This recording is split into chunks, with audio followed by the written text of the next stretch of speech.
Friday Night Racing on Off the Ball. Brought to you by Horse Racing Ireland. Love every racing moment. Visit hri.ie. You're very welcome along to Friday Night Racing. It is Owen and Johnny with you for the next hour or so, and I'm delighted to say we've got special guest Katie Walsh in studio as well. You're very welcome, Katie. Thank you very much. How are things? Great, yeah, great, no bother. So as Johnny helpfully pointed out when he came into studio, there's a new arrival on the way. Yes, new arrival on the way, well spotted. If wanted being pregnant, it would have been a big stuff, like. Only 6 weeks away, so. You are pregnant, aren't you? Yeah. Definitely pregnant. Yeah, that'll be a big development. Yeah, well, mad As looking it is, of forward course. to it now. Mad looking forward to it. So big changes, keep me out of trouble anyway, but looking forward to it. Yeah, it's something to keep you a bit more busy in retirement anyway, that's for sure. Like, was this something actually you considered during your career as a jockey? Because it's something that obviously that Nina Carbery, I think, took time out when she was pregnant and came back to being a jockey after that. Yeah, I suppose for me, I just wanted to. I always wanted to have a family, but I wanted to get the riding done first, and then the plan was to retire and then hopefully start a family, and I'm lucky enough that's the way it's worked out. I didn't really want to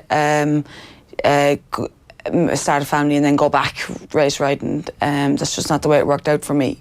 So I'm looking forward to it. To be big changes, but it's part and parcel of, I suppose, being a female jockey as well, and decisions that have to be made, you know. So, Probably something that's like is becoming a bit more to the fore. That it's not easy. You know, you can't go on till you're 50 really and be a jockey unless you want to have kids, and that puts you in a difficult situation, I suppose. Yeah, exactly. I suppose it's just part and parcel of it. I mean, for me, I wanted to have a family. I can't speak for everybody, but it's their decisions that have to be made in every walk of life, and I suppose it just depends on what way you want to go about it.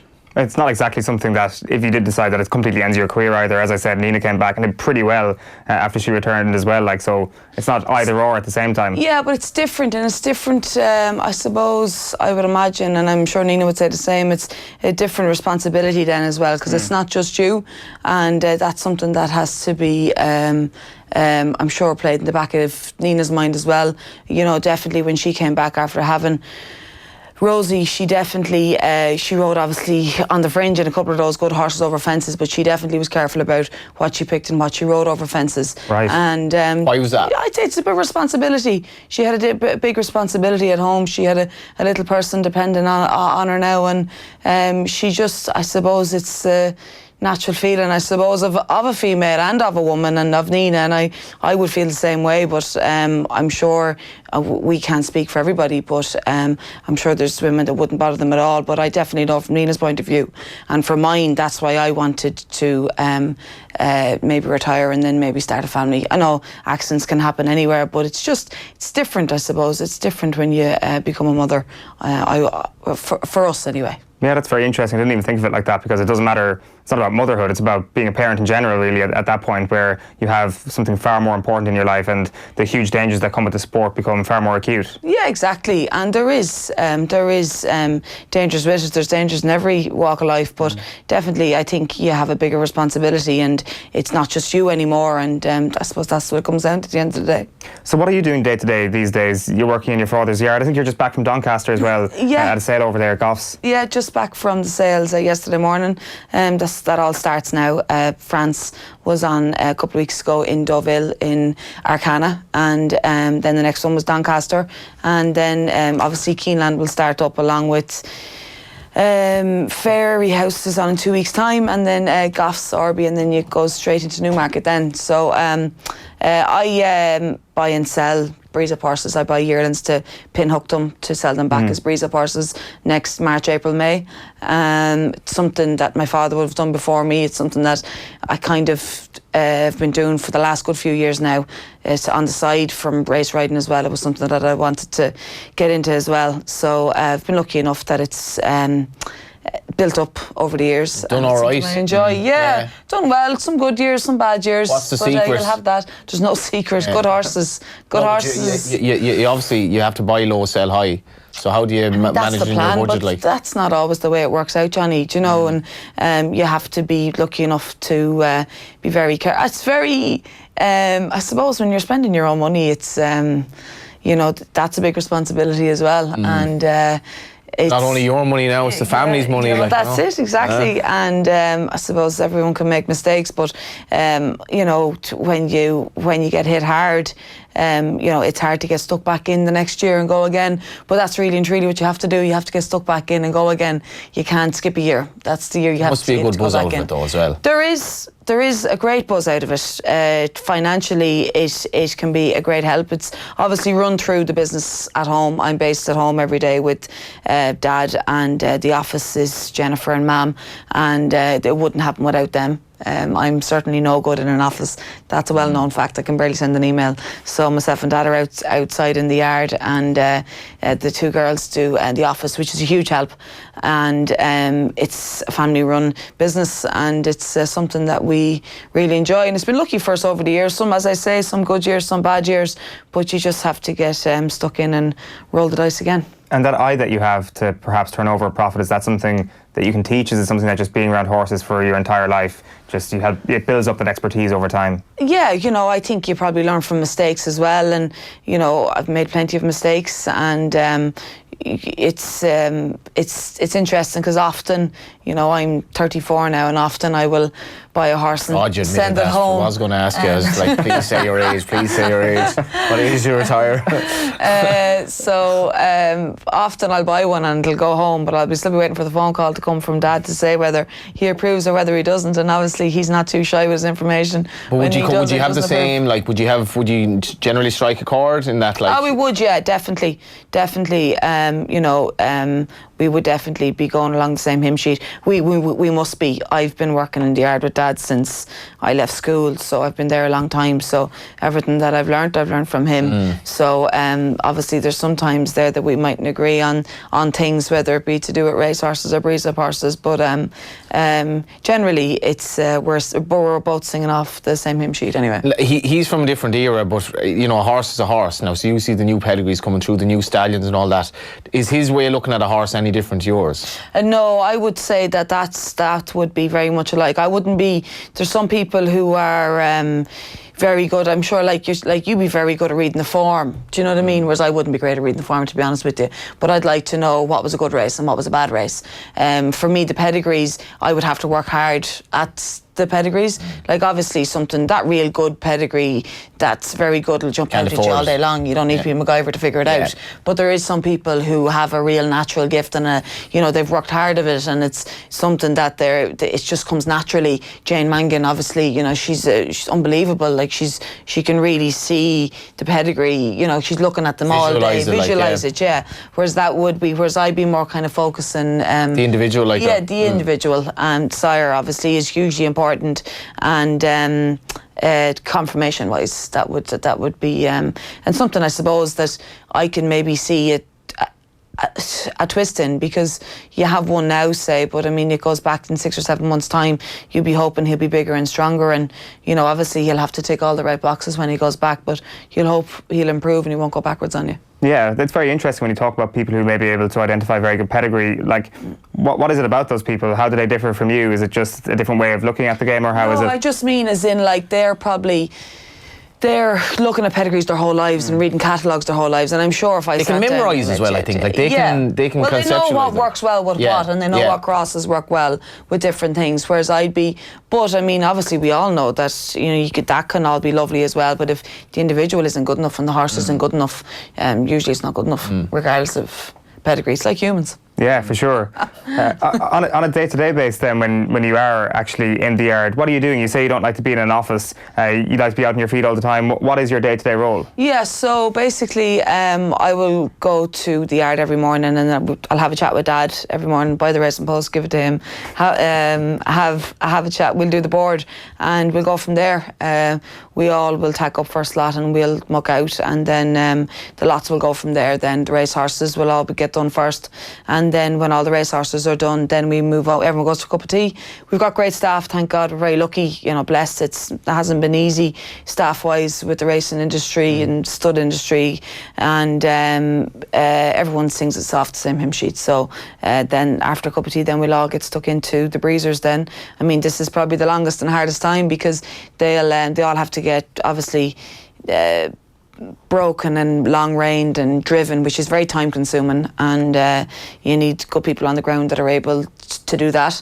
And then, but when they're actually riding, that's the easiest, because it's a lot more time-consuming. And then they'll have a break. Then the breezers will have a break over Christmas, and then you get stuck back into them then in January. So last year we were extremely busy. Dad had we have a lovely bunch of horses there now, and there's Dad loves a good horse like anybody, but he really does appreciate them and love them, and we were lucky enough for any second out to win the Cumure last year, which was definitely the highlight. We'd only have somewhere between 20 and 25 national hunt horses, so looking forward to this season again, and hopefully have between kind of 20 and 25, maybe 30 breeze-up horses. So it's busy, it's kept going. It seems to me that you would have always been highly aware of everything that was going on in the yard throughout your entire life, but do you feel that you've immersed yourself even further into the goings-on in the yard post being a jockey? Yeah, I've always been there, to be honest. Maybe I should have maybe spread my wings a little bit and saw maybe a bit more, but I loved it. I loved being home, I loved working at home, I loved being part of it. And I rode out in Willys, obviously, when I was riding, and used to ride work on the curb, but I was mainly at home, and I loved being part of that. So I've seen the ups and downs, like everyone in the racing industry. There's, but the back room, in the background, there's some very hard days, and there's especially for a small team, if a horse gets a leg, that can really hurt a small team, and it's very much part of the game. So there's been plenty of lower days, but loads of great days as well. So I've been extremely lucky, but I love it. I absolutely love my life. I wouldn't calm swap down there, for Katie. anyone. Bloody hell, like love it. we work in offices, Yeah, sorry, but well, you were swimming in the 40 foot, and you still have your shorts on you, but we can't even see them underneath the desk. Jeez. Got flip-flops on as well, Johnny. When you say you could have spread your wings, what do you mean there? Like gone abroad, or like picked up things like in different maybe jurisdictions? So. Or? Yeah. Probably maybe I could have gone maybe to different yards and did a stint here and there, but I didn't. I was very much a home bird, and I was riding as an amateur as well, and it's very hard to get up and leave. I had my license when I was 17, 18, so I rode as an amateur, and you're not just gonna. That was going well, and I enjoyed it, and you're not just gonna stop then and go. I didn't go to college. I didn't go to Australia, say, and travel or take a year out. I never did, but I never really wanted to be honest. No. Because your dad, he lived in the States for a good while, didn't he? They moved there as a family for work. Yeah. That was obviously that was years upon years ago. But they had moved for, like a lot of people did. They had moved for a better life, I suppose, and to make a few quid. And lucky enough, they were able to do it. And then they made a decision when Dad and Joan got a bit older, his sister, to come home before they started school. But Dad, as I said to you earlier, Dad's a memory like an elephant and great stories. And I'm sure he only heard the half of it the last time he was on. Towards a tenth of it, I think. It was great having him on. Why didn't you want to move to Australia or do anything like that and spread your wings beyond Ireland? What was it about it that kept you here? I suppose home. I loved home. Home bird. Loved the business at home. It's a family-run business, and it's. I was very much involved in it from the get-go. School wasn't for me. I hated it. Couldn't stand school whatsoever. And I was well behaved, and I did everything I should have done. But clocked in, clocked out. Clocked in, clocked out. But academically, I didn't like the books, and I was allowed. I approached my parents. They knew I wasn't happy. And I said, listen, I really don't like it. Is there any chance of me maybe, going down the road of doing something else? And they did. It was no problem, thank God, which was a big decision at the time for them. As a lot of people, wouldn't have approved, I'm sure, would have thought that I should have maybe finished it off. But it was definitely the right decision for me anyway, without doubt. without doubt. I had no interest in going to college. I remember my mother saying, you know, if you do this now, there'll be no leaving certain.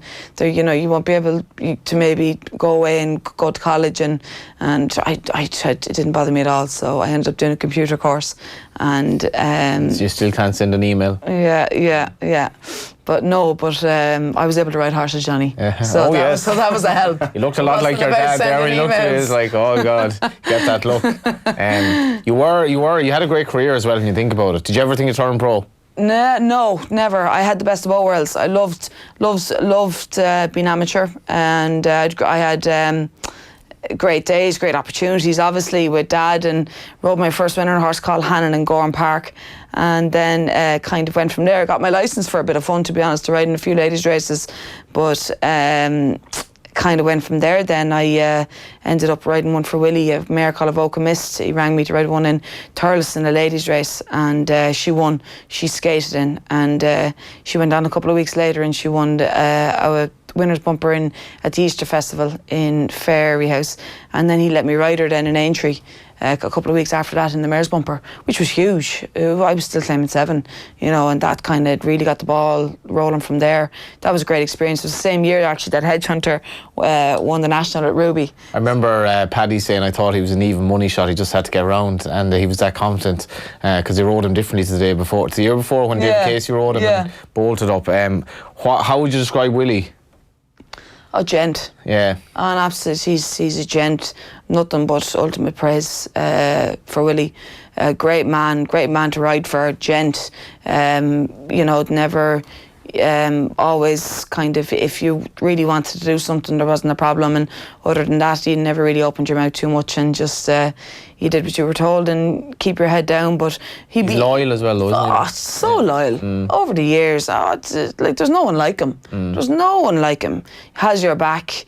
100%. No, like, if the great thing about Willie as well, if you came in, if you made a mistake, and in racing across the board, you have to be able to come in and say, listen, I'm sorry about that, I wasn't at my best there, you know, and he'd say, you're right, you weren't, you know. But if you come in and you start talking around and pretending that, you know, it was something else, and I mean, you won't survive in racing, and that just doesn't work. There's just no room for that, and you need to be able to do it. So it's great life lessons. But going back to Willie, he was great. Sure, he was huge for my career. I wouldn't have ridden the colour of the winners without riding for him. Great associations with 1,000 Stars and opportunities to ride in France and French champion hurdles and different occasions, and absolutely phenomenal. You know, really good spins, a couple of those good handicap hurdles, county hurdle. I always went to Cheltenham every year. You know, lively sort of chance, like. Well, I was always going there. You know, for me, not turning professional was kind of, well, I was riding at a height as an amateur. I was definitely going to have one in the 4 mile and maybe one in the Kimure, maybe one for Willie in the bumper, and a chance of getting something else. So I was going there with maybe 3, if maybe 4 rides. And there was lads at home, professionals, that never got a chance to pack the bag to ride in Cheltenham. So Mark Walsh hadn't ridden a winner at Cheltenham until what, last year, I think? Yeah, Spare actually. He rode for Willie for Luke. Like as good a rider as you Blueberry, see. was it? Yeah. And then he rode obviously Espoir Delaine, the late Espoir Delaine, but 1,000 Stars, like, what do you remember of the race itself? Like, and it did kind of go a bit like clockwork. Oh yeah, no, I had ridden him in Naas and in Fairy House in a good hurdle race. I was really foggy that day, and he came out the fog, and remember Ruby was gone to England that day, and he said, listen, he can be a bit keen. He said, have you ridden him? I said, no. He says, go down, he said, tomorrow morning and ride him out. So I went down and I rode him out the previous morning, and that's grand to think of a handle on him. And I came back up then, and you know, it was one of those days in Fairy House where really you couldn't see your hand. So anyway, I dropped him in. I got a great bit of cover, and it was great. And he had the cover of the fog as well, gears and the whole lot. And he had all the gears, and he arrived there at the back of the second last with his head in his chest. And then actually I rode him into Pierce Hurdle. It was then that Leopardstown, and I was going to bounce him out with a bit handy behind the pace, but he ran too free. He ran far too free. And he fell into a hole, and then it came round into the county hurdle, and I didn't think I was riding him. I didn't think I had any ride going to Cheltenham that year. And Jennifer was obviously doing agent for Ruby, and the phone rang and Whitty said, listen, there's 1,000 Stars is there, Katie's ridden him the last twice, does she want to ride him in the County Hurl?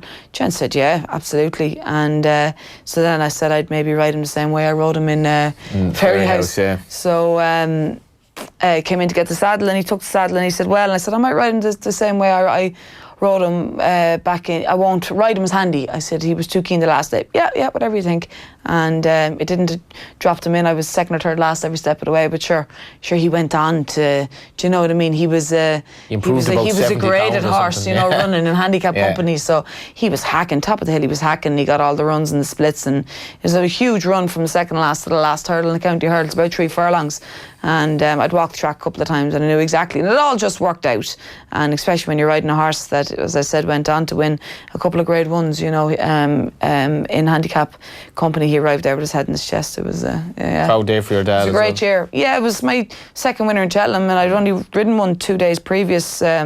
Porco de Savola won the 4 mile for Eddie Murphy, and that was a huge day as well. So a race that actually Dad never won. So yeah, getting the old dig in there. Getting the old dig in there. There was a photo of him actually. Mouse Morris's son had a photo of him on Twitter lately, where he's probably 30, 35 years ago. He looks awful like Ruby. Like, really, did you think? Such a uncanny. Yeah, I hadn't seen a photo of. It was like I think it was Dermot Wells, Ted, and Mouse Morris when they were riding. And it was a great photo from the annals, and you could certainly see Ruby in him anyway. One of the things I wanted to ask you about there, Katie, because it's very interesting when you mention about Willie Mullins and the idea that you can't be one of those people who tries to talk yourself out of situations. You got to own up to your mistakes, and you'll get found out very quickly in this game. Like, we often wonder why we're such a successful nation when it comes to this industry. Like, is that one of the reasons that compared to other sports people who are involved in racing just have a lower tolerance for crap? They own up to their mistakes a bit more, and that ultimately is kind of a more direct way of identifying a high performance kind of environment. Yeah, I suppose, you see, the thing is with horse racing is you're only really as good as your last winner, and you can never get too big for your boots, and you have to take responsibility for your mistakes. So you're better off just coming back in and saying, that didn't work out, I'm really sorry about that. And then obviously there'll be other days then where people just won't be happy. There's a lot of pressures within the sport and within the game, and you need to know when to keep your mouth shut and when not, and when to be able to stand up and maybe defend what you did. And but the main thing is, if you think you've made a mistake, the main thing is you won't survive if you don't know you've made the mistake in the first place. That's a fact. Because if you think that you gave something a great ride and it's plain as the nose in your face that you didn't, you're clearly not going to make it. And have you seen people go by the wayside who've tried to kind of talk their way out of situations like this, or who just can't identify? Well, I suppose if they don't think that they're doing anything wrong, it's not their fault, isn't it? Not like, there's not much they can do about it. There's not much you can do about that. You can't teach that. But I mean, I think the main thing is you'll see lads come in though they'll be annoyed, you know what I mean, and they'll be rattled, and they'll maybe fire the helmet in the ground because they'll know. You know yourself in your heart and soul. You get into the car to go home, you'll go, I was good there today, or, oh, Jesus, that was bad. You know, and you have many days like that though. Everyone has days like that. Everyone goes through stages where maybe it's just not, maybe you're making the wrong decisions. Is that pace tactical, or is it like I went too soon, I was too far off the pace? Yeah, too far, probably race reading. It's not, you know, it's not all about the last 2 furlongs. It's getting to that point. Like, people think it's all about, you need to know ground, tracks, be tactical aware. Like, the race reading is huge. Well, like, yeah. Who's that lag on 10 lengths clear? Like? Yeah, what suits? Who's your man in front of me? Yeah. Like, who is he? Like, do you know, like, but nor you can't ride someone else's race either. Do you know, like, that's the worst thing you can do. Like, when you're young and you're starting out, you kind of say, down at the start, you'd like to think if you went down to the start now in a point-to-point, or down to the start in a maiden hurl and you were riding something that was fancied, say, or in a bump or whatever it may be, if you go down to the start and, you know, you find yourself and you're following Derek O'Connor and Jamie Codd, you're not too far wrong if you're following Derek O'Connor and Jamie Codd in a point-to-point, because they'll get you to a certain point. But if you're 10 or 15 lengths in front of Derek O'Connor and Jamie Codd and you think there's nothing wrong with that, I'd say you're not going to survive. Right. Do you know? Because I mean, they're the kind of fellas you want to be. They're the best in the business. So if you're going down if you're riding in a maiden hurdle or beginner state and you rock up beside Jack Kennedy or Barry or Russell, and they haven't gone for home yet. Like, why haven't they gone for home yet? Like, why are you going for home if they haven't gone for home? Would you not just follow them a little bit longer and wait till they go? Yeah. Do you know, like, that's kind of, you learn by watching the best, but you learn off them the decisions, why they sat. And listen, maybe they're sitting because they're hanging on to nothing.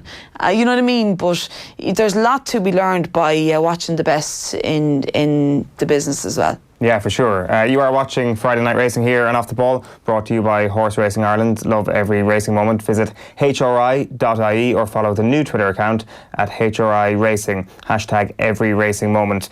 We are going to continue with Friday Night Racing here. We're going to get into the weekend's tips with Johnny and Katie here. Before that, we'll take a quick break.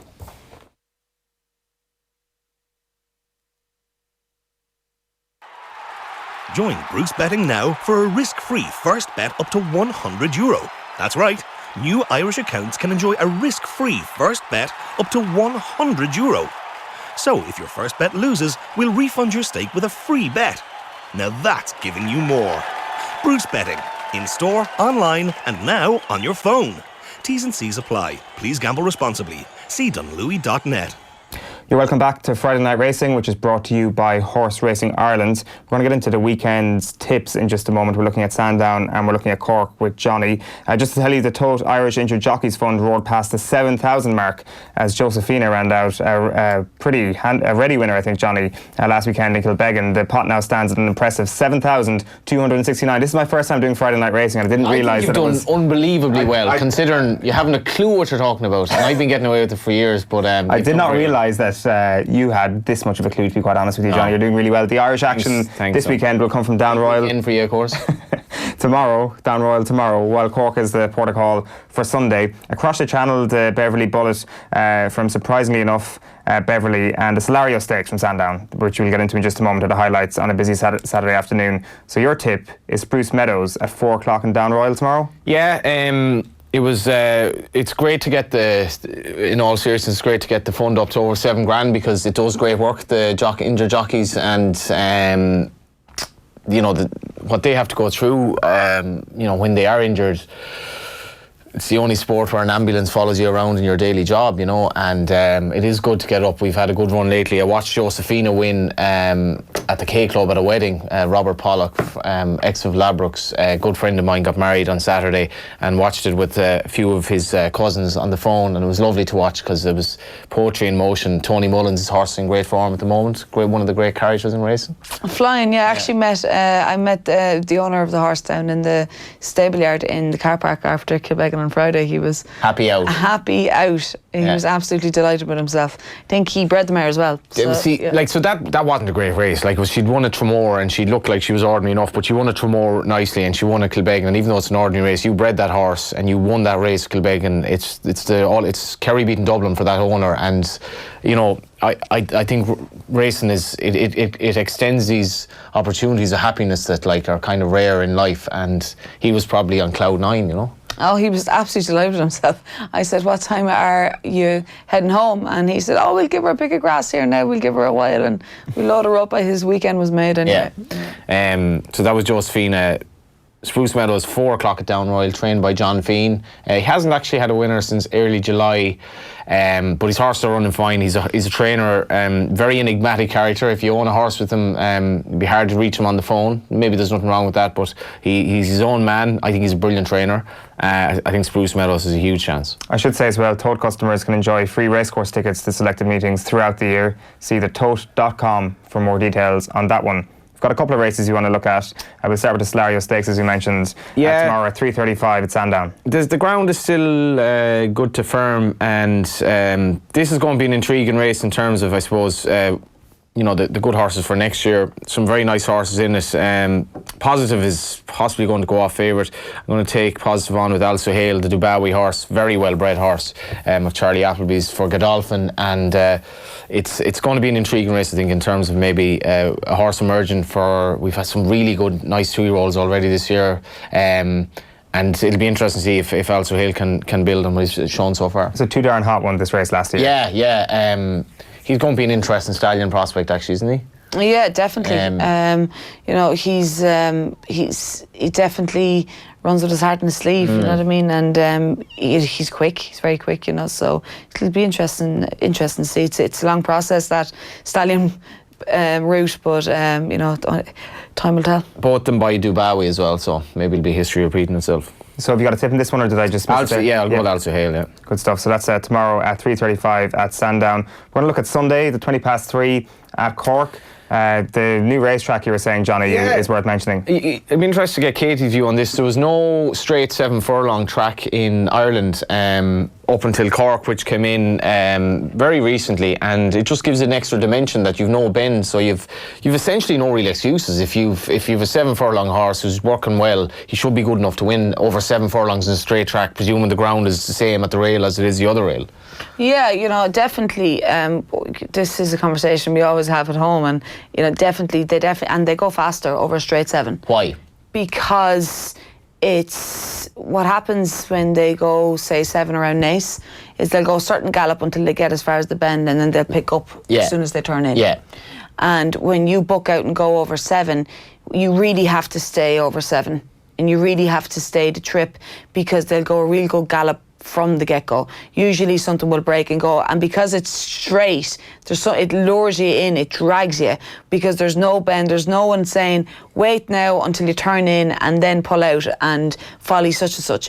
What happens over when you're going dead straight, they definitely go harder, and you see the last furlong, obviously in most races is usually the slowest, but definitely over a straight 7, that there'll be a huge pull from the 1 to the winning post, a big divide with the handicaps as well, because you really have to stay. I think that's the challenge as well for a jockey, in that if you're riding around a tight track like Sligo over 7 furlongs compared to riding a straight 7 at Cork, it's literally like there's no comparison really. It's a completely different tactical puzzle for you.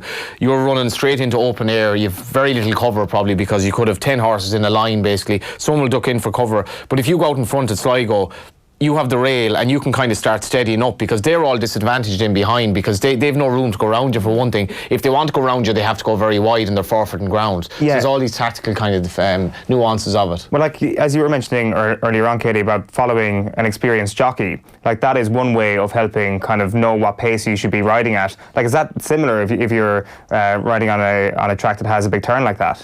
Oh yeah, well I mean it's like anything. It depends. Different factors. I mean, but when you're talking about flat racing, obviously when you look down, you look at, say, the fancied horses, what's drawn around you that's fancied, and you'd like to think that such and such should be bang there, so if I can get a lead off him, he should bring me down to a certain point. But you're not going to folly the 100 to 1 shot. Do you know what I mean? When you break, and if I chose to folly the favourite and chose to folly the 60 to 1 shot, I'm going to folly the favourite. Do you know what I mean? So there's a better chance of getting me to where I want to be. You know, when it comes to national hunt racing, it definitely depends on what you're riding ground. I mean, we didn't maybe see it last winter, but I love watching the Irish lads riding soft ground. Yeah. And I love watching Cheltenham when it's soft and watching the Irish lads ride. I think they're hands and heels above. They're different gravy. They're just, do you ever turn on the telly sometimes in England and they'd be like, you think, you know, they're coming down to the second last, and you'll be like, there could be half down the back. Yeah. There could be 7 left to jump. Yeah. You never see that at home. Right. Always at home. It always turns into, it's very much a tactical affair. It's absolutely fascinating. I actually think I fell in love with racing watching Paul Carbery ride races like that, where it was kind of like a computer game where there'd be all this and next thing Paul would be just going like this and just catching them up like you were playing in the arcade in Salt Hill when you were a kid or whatever. Next thing Paul would be just still like half a mile to go and he's way out the back, but he's just like, no, I'll pick them off, and he has it in his head, soft ground. They stop in front. Yeah, and I think it's lovely to watch. Without trying to generalise here, it's Irish racehorse Irish horsemen versus British horsemen seem to have more patience. And I don't know what that's... Maybe it's to do with the fact that it's quicker ground over there more often, but the Irish horsemen are more inclined to wait because the ground over here is softer. I think that might be something to do with it. Yeah, I think you have to be definitely more tactical aware here, maybe. I mean, and I'm not speaking for everyone in England on a whole, but there's definitely different types of race riding, and they ride a lot tighter here, ride an awful lot tighter, and usually it turns into coming down to the,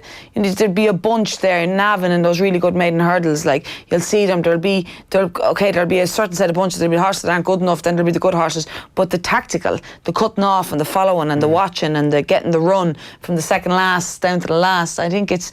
Sound like you miss it there. It's lovely to watch. Yeah. Very interesting.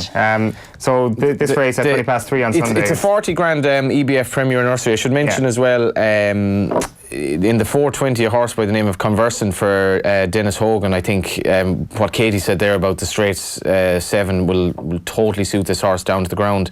The nursery is tricky enough. Not a huge entry for the race. Royal County Down is favourite. Yeah, only 7 entries. Royal County Down.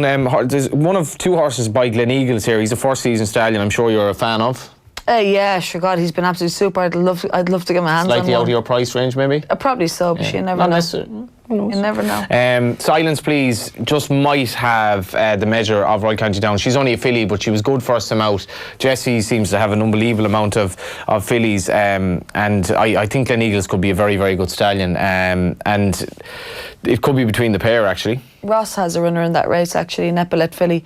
She was unlucky. She didn't like Sligo the last day, different ball game altogether. But Dolce Sicily. She's an Epaulet filly. She goes back to Cork on Sunday, and hopefully, I think that straight 7 would be a lot different to her now.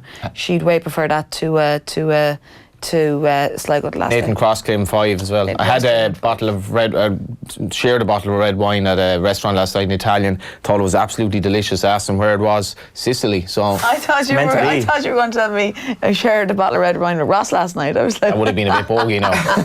Ross, I divorced myself from that comment. But it could be a sign. As well as that, if the race cuts up a little bit, they are 2-year-olds as well. Ross's horse will be a price. Yeah, let's just remind people of the tips then.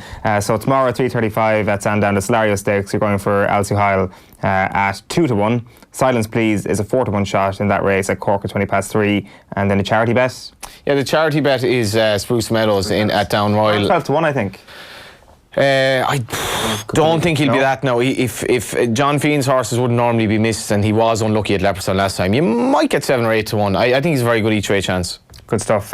Katie, just before we let you go, I mean, in terms of what the future brings for you, something that we didn't get around to in the first part of the show. We didn't even talk about Ruby. We didn't even talk about Ruby, is right. 2 minutes about Ruby, some revelations or something. 2 minutes about Ruby. Yeah. 2 very quick minutes on Ruby. How has he been since He's retirement? in great form, not about that. I'm having time of his life. Is he? Yeah, he looks fantastic. There he is. And she had a great career. We loved... we'd miss it, and we loved watching him, especially when I retired. I got a great kick out of watching him. And, but lovely way to go, out in your own terms. You couldn't write it, there's nothing like it.